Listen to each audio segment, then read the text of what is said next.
পৃথিবীর পথে মুসাফির। আসসালামু আলাইকুম। আমি ডক্টর এস এম ইলিয়াস। দর্শকদের প্রতি রইল শুভকামনা। হৃদয়ে দিয়ে শোনার আহ্বান থাকলো।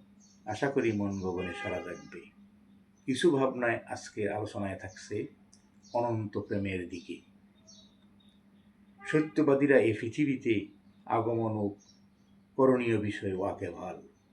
সে অনুযায়ী ধর্মীয় অনুশাসনগুলো তারা মেনে চলে। লোভ যে ধ্বংসের কারণ এটা তারা বুঝে। সেই মোতাবেক তাদের জীবন প্রণালীর মধ্যে সজাগ দৃষ্টি রাখে। কথা এবং কাজে মিল দেখতে তারা যেমন পছন্দ করে তদ্রূপ তাদের নিজের জীবনে তা অনুশীলন করে।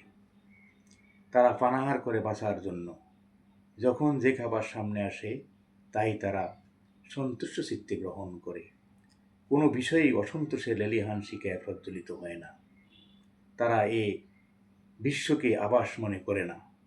অবনত মস্তকে পথ চলে। শান্তির সুশীতল সমীরণে আত্মমোহিত হয়ে স্রষ্টার বন্দনায় রত থাকে। বিনিদ্র রজনী কাটিয়ে স্বর্গসম জ্যোৎস্নারাত উপভোগ করে দক্ষিণা সমীরণ মৃদুমন্দ হওয়ায় প্রাণ জুড়ায়। দূর হতে ভেসে আসা বাঁশির সুর অনন্ত প্রেমের দিকে টেনে নিয়ে যায়। এত প্রেম আর এত ভালোবাসায় মধুচন্দ্রিমা হয়ে ওঠে অপরূপ মনোহর।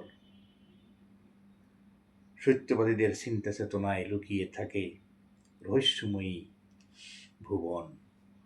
সত্য সুন্দরের পূজারী সত্যবাদীরা এ ধরনেরকে করতে চায় তাদের মতো করে। ধন্যবাদ। আলোচনাটি ভালো লাগলে লাইক, শেয়ার, কমেন্ট করুন এবং সাবস্ক্রাইব করে সাথেই থাকুন।